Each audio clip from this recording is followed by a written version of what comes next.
जय हिंद, नमस्कार। आज हम पढ़ेंगे भारत एवं विश्व के भूगोल से कि ज्योग्राफी के कुछ इंपॉर्टेंट पीवाईक्यूज यानी कि प्रीवियस ईयर क्वेश्चंस को देखेंगे।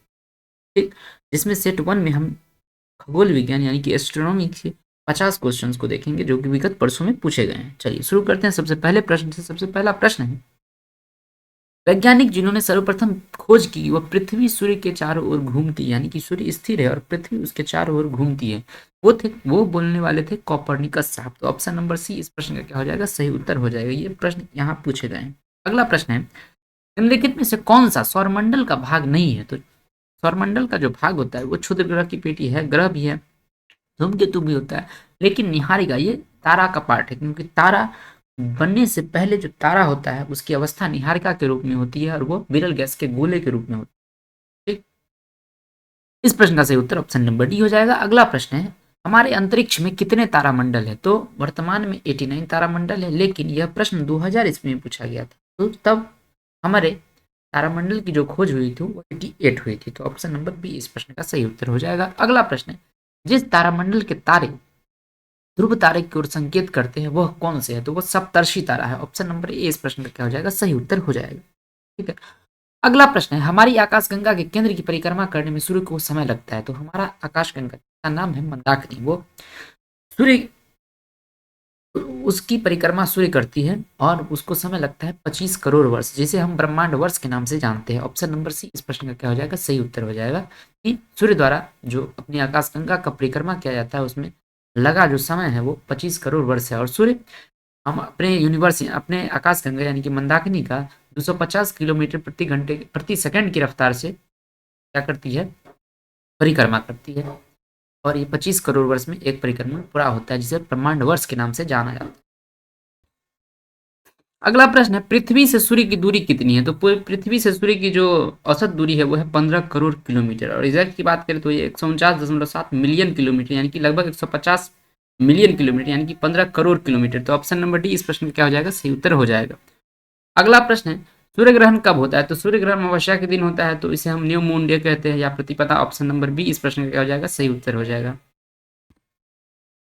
अगला प्रश्न है, सूर्य की ऊर्जा उत्पन्न होती है कहाँ से? आयनन द्वारा या नाभिकीय संलयन द्वारा, नाभिकीय विखंडन द्वारा या फिर ऑक्सीकरण द्वारा? तो ये इस प्रश्न का उत्तर हो जाएगा ऑप्शन नंबर बी, नाभिकीय संलयन द्वारा, क्योंकि सूर्य एक तारा है और तारा में ऊर्जा का जो उत्पन्न होता है यानी कि तारा में क्या होता है कि हाइड्रोजन का हीलियम में संलयन होता है, जिससे वहां की ऊर्जा उत्पन्न होती है और उसका टेम्परेचर हाई होता है। तो ऑप्शन नंबर सही उत्तर हो जाएगा। विगत वर्षों में पूछे गए प्रश्न है। अगला प्रश्न है, सूर्य के केंद्र में उपस्थित पदार्थ होते हैं किस अवस्था में? तो ये प्लाज्मा अवस्था में होते हैं, क्योंकि सूर्य के केंद्र में जो तापमान होता है बहुत अत्यधिक होता है, इसलिए उसका जो अवस्था हो जाता है वो प्लाज्मा अवस्था हो जाता है। ऑप्शन नंबर बी इस प्रश्न का क्या हो जाएगा, सही उत्तर हो जाएगा। अगला प्रश्न है, सूची एक को सूची दो से मिलाई सुमेलित कीजिए और सूची के नीचे कूट का प्रयोग करते हुए सही उत्तर का चयन कीजिए। तो सूची एक में ग्रह है, तो ग्रह कौन सा हो जाएगा सूची दो में? तो ग्रह हो जाएगा यूरेनस यानी कि अरुण। तो ऑप्शन नंबर टू। उपग्रह कौन हो जाएगा? तो चंद्रमा, उच्छल तारा हेली और कृत्रिम उपग्रह मेराइन। तो इस प्रश्न को अगर हम सही उत्तर ढूंढने की कोशिश करें तो एक का टू हो जाएगा, तो एक का टू हो जाएगा, दो का एक हो जाएगा, दो का एक हो जाएगा, सी का चार हो जाएगा, सी का चार और डी का थ्री। तो ऑप्शन नंबर ए इस प्रश्न का क्या हो जाएगा, सही उत्तर हो जाएगा। अगला प्रश्न है, तो प्रश्न यह है कि निम्नलिखित को आकार के अनुसार घटते क्रम में लगाइए तथा नीचे दिए गए गुट से सही उत्तर चुनिए। आकार के घटते क्रम में लगाना है, तो सबसे जो बड़ा आकार है हमारे सौरमंडल में जो ग्रह है वो उसका नाम है बृहस्पति। तो घटते क्रम में सबसे पहला ऑप्शन हो जाएगा, बट घटते क्रम में सबसे बड़ा को लगाना है तो ऑप्शन नंबर एक हो जाएगा। ठीक, तो एक दो ऑप्शन में, उसके बाद उससे छोटा हो जाएगा बृहस्पति के बाद शनि है, तो ऑप्शन नंबर ए के बाद फोर हो जाएगा, तो एक के बाद फोर, दो ऑप्शन। ठीक, उसके बाद हो जाएगा बृहस्पति शनि अरुण वरुण यानी कि ऑप्शन नंबर दो हो जाएगा, तो उसके बाद टू, एक चार दो और सबसे लास्ट में तीन यानी कि पृथ्वी है। ठीक है, तो ये हो जाएगा एक चार दो तीन, तो एक चार दो तीन कौन हो जाएगा, ऑप्शन नंबर सी इस प्रश्न का क्या हो जाएगा, सही उत्तर हो जाएगा। ठीक है, एक चार दो और तीन। ठीक, अगला प्रश्न है, सूर्य तथा पृथ्वी के मध्य ग्रह कौन सा है? यदि हम अगर पृथ्वी पिछले क्वेश्चन से यदि हम आकार के अनुसार घटते क्रम में ग्रहों की स्थिति देखें तो होगा सबसे पहले बृहस्पति शनि अरुण वरुण, और उसके बाद हो जाएगा क्या कहते हैं उसको, तो ग्रहों के अनुसार घटते क्रम में ग्रहों की स्थिति है बृहस्पति शनि अरुण वरुण, पृथ्वी शुक्र मंगल और बुध। आकार के अनुसार घटते क्रम में आती है। बृहस्पति शनि अरुण वरुण पृथ्वी सॉरी बृहस्पति शनि अरुण वरुण और पृथ्वी शुक्र मंगल बुध। पृथ्वी उसके छोटा मंगल उसके आगे, पृथ्वी उसका छोटा शुक्र उसके छोटा मंगल उससे छोटा बुध। ठीक। अगला प्रश्न है सूर्य तथा पृथ्वी के मध्य कौन सी ग्रह है? तो सूर्य और जैसे सूर्य की ग्रह की स्थिति है, तो सूर्य के बाद बुध शुक्र पृथ्वी, तो बुध शुक्र पृथ्वी, शुक्र और पृथ्वी, तो सूर्य और पृथ्वी के बीच दो ग्रह आते हैं, बुध और शुक्र। तो ऑप्शन नंबर सी इस प्रश्न का क्या हो जाएगा? सही उत्तर हो जाएगा। अगला प्रश्न है निम्नलिखित में ग्रहों को उनकी सूर्य से दूरी के बढ़ते क्रम में व्यवस्थित कीजिए। यानी सूर्य की दूरी से बढ़ते क्रम में सबसे कम दूरी वाला सबसे पहले। तो ऐसी स्थिति में ग्रहों की जो स्थिति है वो है बुध शुक्र पृथ्वी मंगल बृहस्पति शनि अरुण वरुण। तो सबसे पहले हो जाएगा कौन सा है? पृथ्वी। तो 2 नंबर ऑप्शन पहले हो जाएगा। Option number 2 1 number A number option में है, 2 पहले नंबर में, तो यही ऑप्शन हो जाएगा सही उत्तर। उसके बाद देख लेते हैं आगे भी 3 बृहस्पति सही है, उसके बाद अरुण, उसके बाद प्लूटो, प्लूटो जिसे ग्रह की स्थिति से अभी निकाल दी गई है। अगला प्रश्न है सौरमंडल में ग्रहों की संख्या कितनी है? तो वर्तमान में 8 ग्रहों की संख्या 8 है, लेकिन यह जो प्रश्न है ये PYQs 1992 का है। तो तब ग्रहों की स्थिति जो थी, ग्रहों की जो संख्या थी वो 9 थी। वर्ष 2006 में प्लूटो को ग्रहों की संख्या से हटा दिया गया। अगला प्रश्न ग्रहों के बारे में निम्न में से क्या सत्य है? तो अप्रकाशमान होते हुए भी चमकते हैं, ये ग्रहों के बारे में सत्य है। ऑप्शन नंबर बी इस प्रश्न का क्या हो जाएगा? सही उत्तर हो जाएगा। अगला प्रश्न है निम्नांकित में कौन अंतरिक्ष शब्दावली से संबंधित नहीं है? टेलीमेट्रिक है, सिसलूनर है, भारहीनता है, लेकिन बाइट जो है सो अंतरिक्ष शब्दावली से मैच नहीं खाता। ऑप्शन नंबर डी इस प्रश्न का क्या हो जाएगा? सही उत्तर हो जाएगा। अगला प्रश्न है तारों के कारण घटित आकाशीय परिघटना कौन सा है? तो तारों के कारण जो घटित आकाशीय परिघटना है वो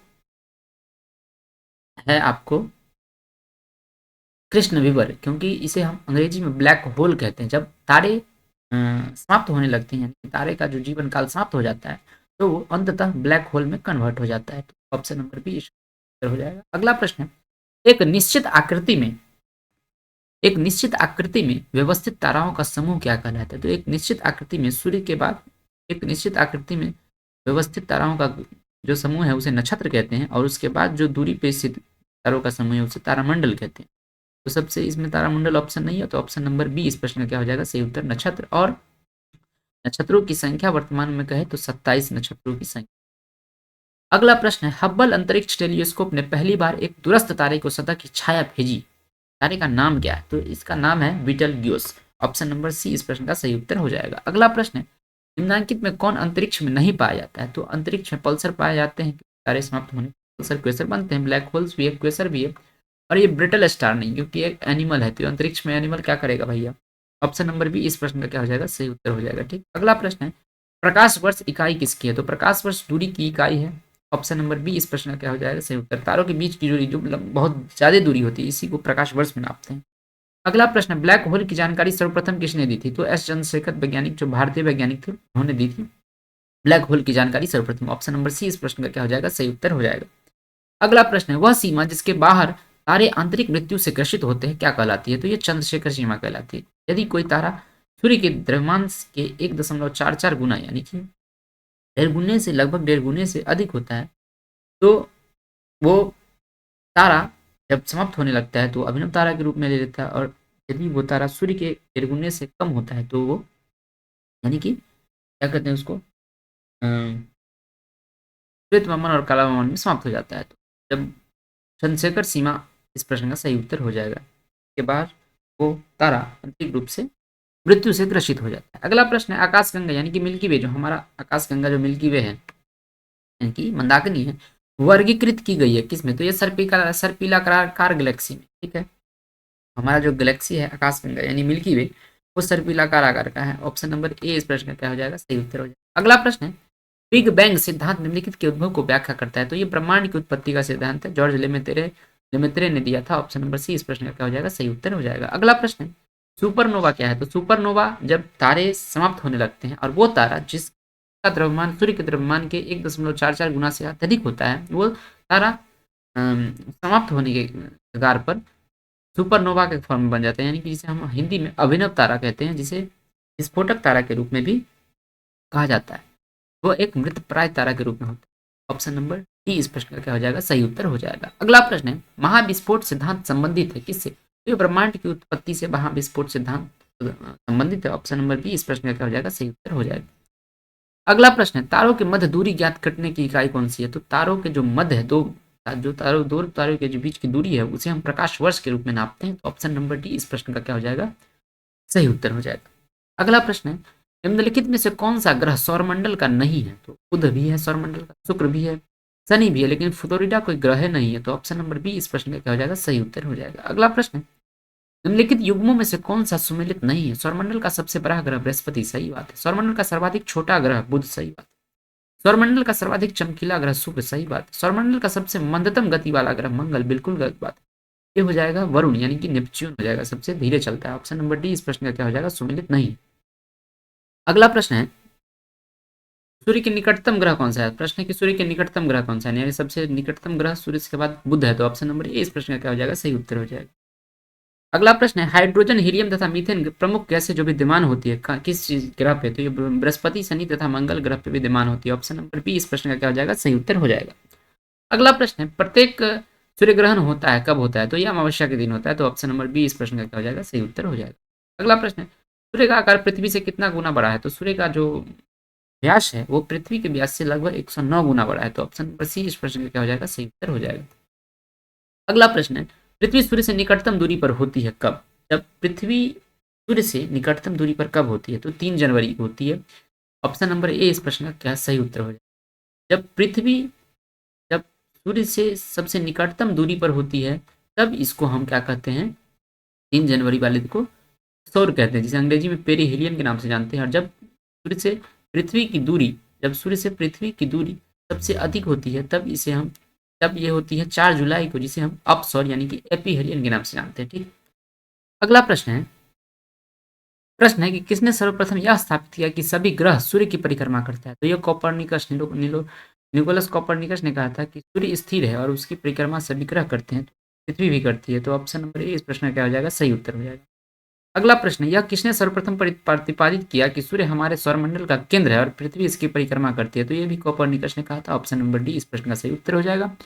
अगला प्रश्न है, किस वैज्ञानिक ने पहली बार कहा था कि पृथ्वी सूर्य के चारों ओर चक्कर लगाती है और पृथ्वी ब्रह्मांड का केंद्र बिंदु नहीं है? तो ये कोपरनिकस ने कहा था। ऑप्शन नंबर बी इस प्रश्न का सही उत्तर हो जाएगा। अगला प्रश्न, पृथ्वी स्थित है किस किस ग्रह के बीच? तो जैसे सूर्य से दूरी के हिसाब से कैसे ग्रह की स्थिति है, बुध, शुक्र, पृथ्वी, तब मंगल। तो शुक्र और मंगल के बीच में क्या है, पृथ्वी है। तो ऑप्शन नंबर ए इस प्रश्न का क्या हो जाएगा, सही उत्तर हो जाएगा। शुक्र एवं मंगल के मध्य पृथ्वी की स्थिति है।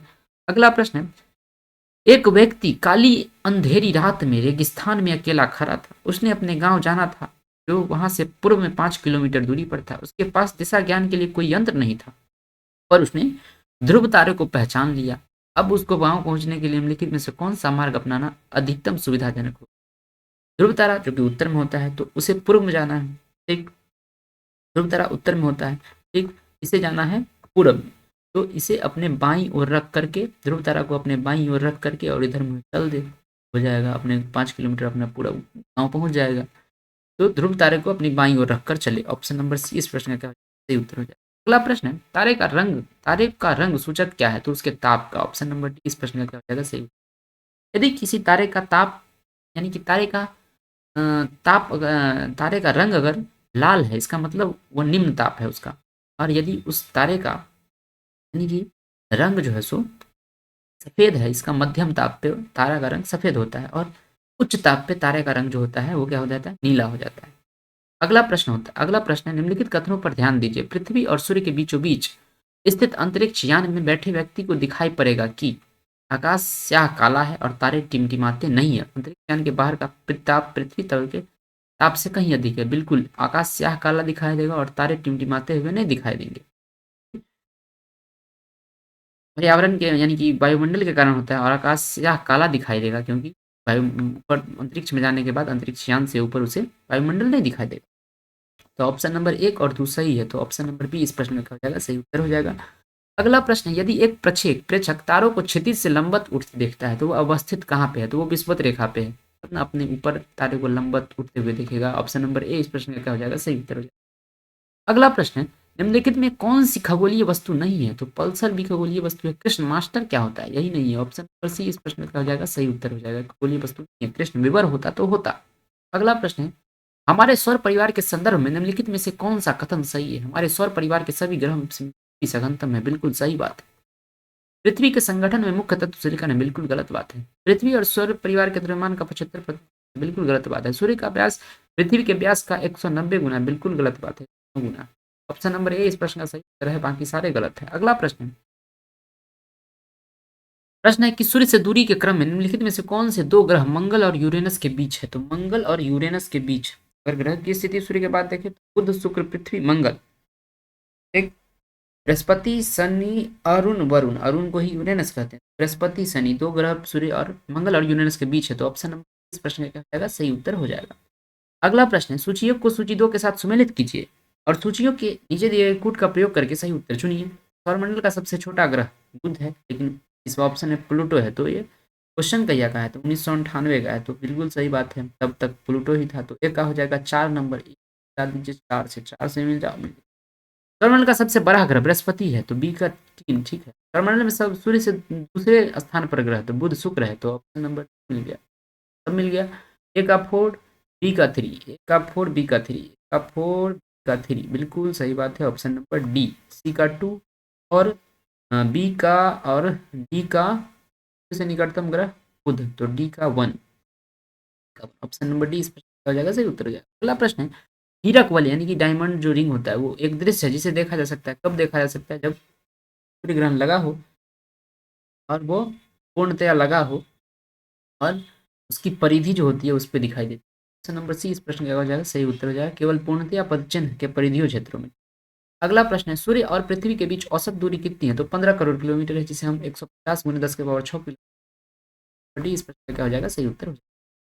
अगला प्रश्न जो कि अंतिम प्रश्न है सेट 1 का, सूर्य का प्रभामंडल प्रकाश के अपवर्तन से उत्पन्न होता है, ठीक है, अपवर्तन से उत्पन्न होता है, किसमें उत्पन्न होता है? तो ये पक्षाप मेघों के हिम स्फटिकों में उत्पन्न होता है। ऑप्शन नंबर सी इस प्रश्न का हो जाएगा, सही।